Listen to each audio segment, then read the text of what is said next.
Welcome to Facts TV News, where everything is true.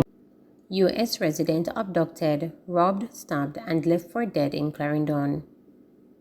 A 62-year-old United States resident was abducted from Portmore, St. Catherine, robbed, stabbed, and left for dead in Clarendon on Thursday. The woman, who is from Connecticut in the U.S., but also has a residence in Jamaica, arrived on the island on Wednesday. She has been admitted to hospital. Police have since named a woman known only as Tamika Miles as a person of interest in connection with the incident. Miles is being asked to turn herself over to the police as soon as possible. Reports reaching reporters are that the woman was visiting the island to make funeral arrangements for her sister, who died recently.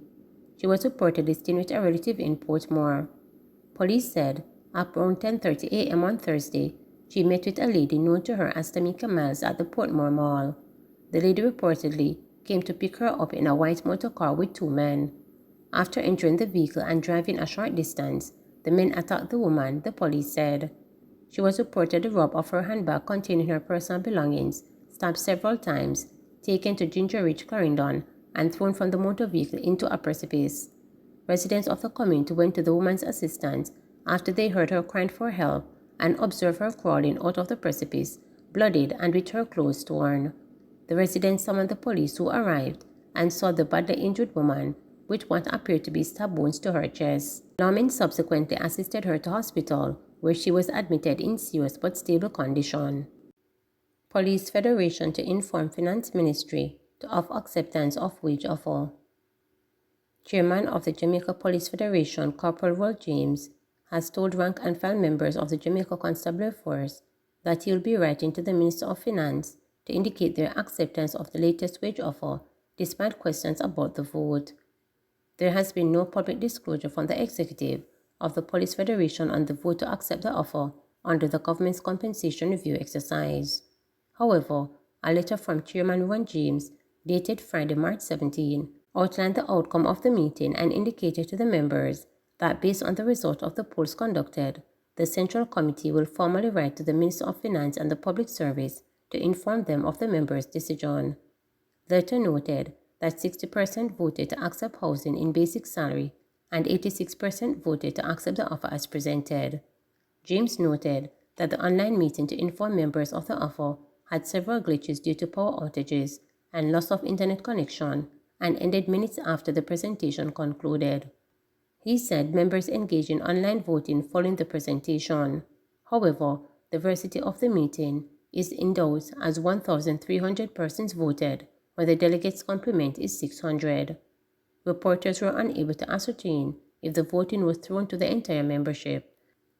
If all the members were allowed to vote, the 1,300 votes represented about 1/10 of the rank and file. Meanwhile, an emergency meeting of delegates is to be held on Sunday at a location to be identified. Illegal gun seized in St. Andrew, man arrested. Cops assigned to the St. Andrew Central Police Division arrested a man in relation to the seizure of an illegal firearm and 10 rounds of ammunition during an operation on Garden Town Road. Reports from the Poplin Police are that about 10:30 a.m., lawmen were in the area when they saw a man whose action aroused their suspicion. According to the police, on seeing the cops, the man ran and hid an object nearby. He was accosted and searched. The police said the area was also searched and the team found a 9mm pistol with a magazine containing 10 9mm rounds of ammunition. The man was subsequently taken into custody. Man who allegedly chased another with a gun remanded.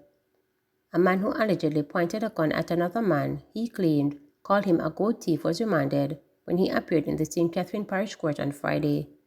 The accused, Ian Williams, is charged with illegal possession of firearm and assault at common law.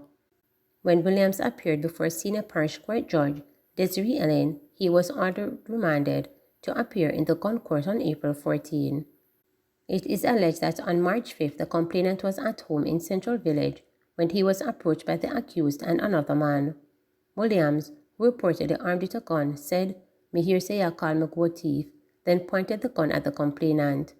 The complainant ran and was chased by the accused, but managed to escape. He subsequently made a report and Williams was arrested and charged. Westmoreland Health Department urges precaution after pink eye detection. The Westmoreland Health Department is urging residents to take precaution to prevent an outbreak viral conjunctivitis, pink eye, following the confirmation of 3 cases in the Western Parish. Surveillance data shows that 3 cases were confirmed in the Negril Health District and were detected in 3 children ages 2, 3, and 5. Health Promotion and Education Officer for the parish, Gerald Miller, told reporters that while there is no outbreak at this time, he is advising the public to take steps to decrease their risk of becoming infected with pink eye.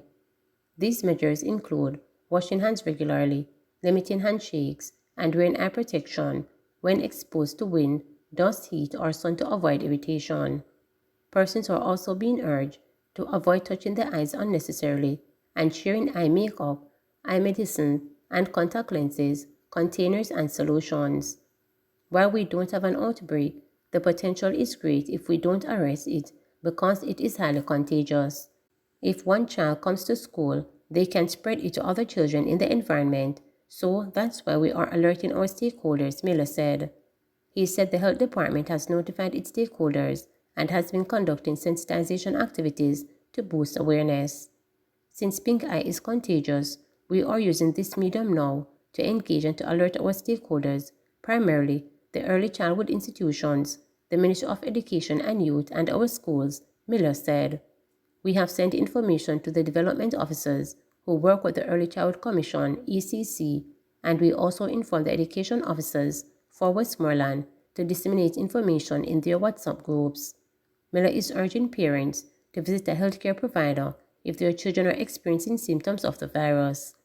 Pink eye is redness and swelling of the eye that may be due to infection or irritation caused by viruses.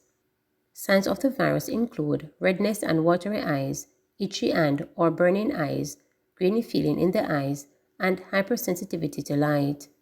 Pink eye is a common condition, and the infection can be spread by touching, rubbing the eyes with dirt hands, or sharing objects such as eye drops, contact lens, towel handkerchief, and makeup. Most people will recover from pink eye within 7 to 10 days without medical treatment. 3 Kingston men charged for illegal gun. The St. Andrew South Police have charged 3 men with the possession of a prohibited weapon and ammunition following an incident on Hagley Park Road, Kingston 10 on March 5th. They are 24-year-old Odin Lewis of McIntyre Villa, 25-year-old Terrell Sutherland of Upper Elliston Road, and 28-year-old Courtney Henry of Fleet Street in Kingston.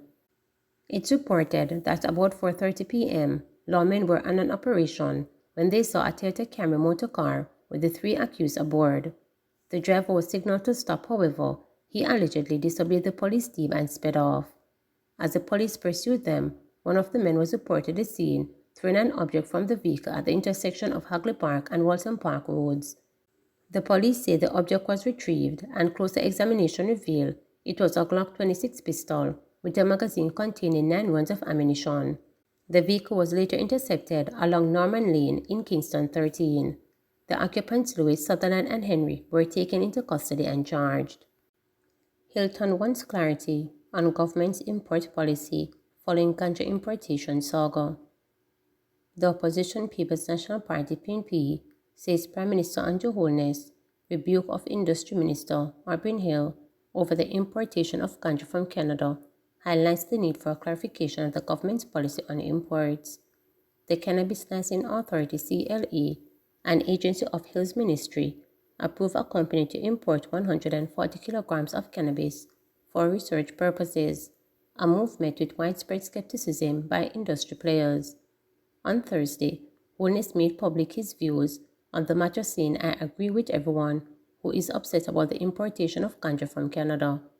I said to the minister, ensure that the situation is corrected. The minister may not be at fault, but he is responsible." Holness said as he wrapped up his contribution to the 2003 budget debate in the House of Representatives. His comments were chaired by government MPs. Hill was seated in the chamber. Acknowledging international restrictions, Holness said special attention needs to be placed on the industry because it has great potential. He said before the growing global commercial popularity of marijuana, we were the ones in the struggle.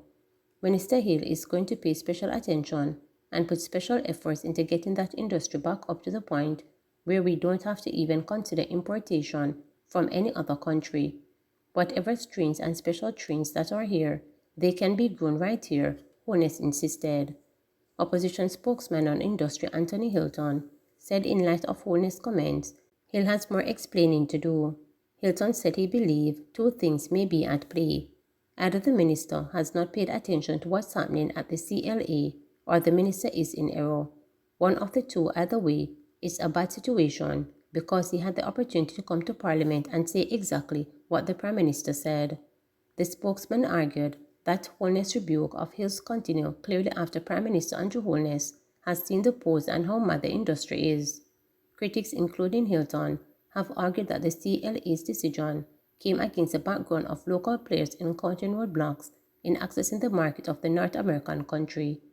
As a parliamentary committee, on March 1, Hill defended the CLA's decision and said he was not aware of any impediments to local interest.